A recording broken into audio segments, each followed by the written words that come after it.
Dans les métiers d'art, on est quand même dans les métiers de la rigueur, d'une forme d'excellence technique et de la répétition du geste, pour avoir le geste pur, le geste parfait. Et donc, on a créé longtemps des grands ouvriers, des grands artisans, un peu fermés sur eux-mêmes, qui faisaient un geste à la perfection, et qui, au bout du compte, ont transmis ou pas, à leurs fils d'abord, souvent c'était de père en fils, ensuite à des apprentis, une technique, un savoir-faire, mais sans avoir forcément de réflexion et de recul sur à quoi ça servait, quoi. Et on le voit aujourd'hui, mondialement, dans tous les pays, il y a un risque de dégénérescence des savoir-faire parce qu'ils ne se transmettent pas ou mal, parce qu'ils n'évoluent pas. L'enjeu des métiers d'art par rapport à l'innovation, il est fondamental, majeur. C'est l'enjeu numéro un. Donc c'est même pas une question de survie, c'est une question de se réinventer totalement. Les métiers d'art ont vocation à innover. Là, c'était l'actu, c'était le forum des Halles, la canopée.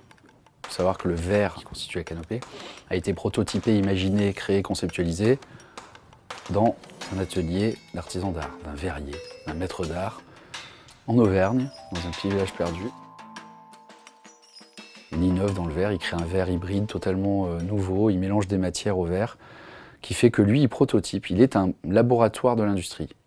C'est-à-dire qu'il est dans un temps long, il recherche en permanence, il élabore des prototypes qui ensuite, il vend à des groupes industriels, et les leaders du marché en l'occurrence, qui lui rachètent donc des brevets. C'est également le cas dans la mode. Il y a tout un travail maintenant de contemporains sur la plume, sur des matériaux même de synthèse, sur les textiles. Alors, ce ne sont pas forcément que des artisans d'art au départ, c'est là où c'est intéressant de mêler artisans d'art, designers et ingénieurs.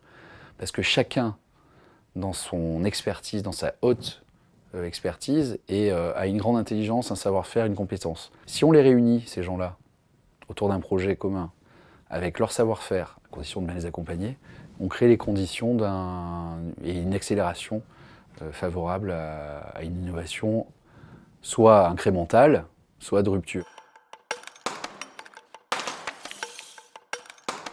Aujourd'hui, on voit apparaître des initiatives évidemment qui favorisent l'innovation en faisant dialoguer les savoir-faire donc des métiers d'art, techniques, traditionnels, et les savoir-faire de la technologie numérique et digitale.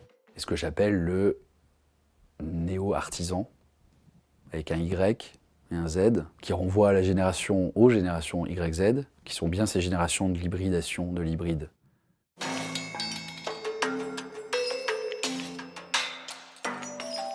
L'innovateur de demain, c'est celui qui arrivera à créer des outils, des systèmes, des dispositifs qui préviennent les problèmes, par exemple, plutôt qu'il les règle. C'est comme, si vous voulez, s'il y avait un nouveau courant des arts décoratifs ou un nouvel art nouveau, si vous préférez, et donc une nouvelle culture derrière qui est en train de naître. Donc en gros, pour moi, l'innovation, c'est sens commun, collectif et humanité, c'est-à-dire progrès.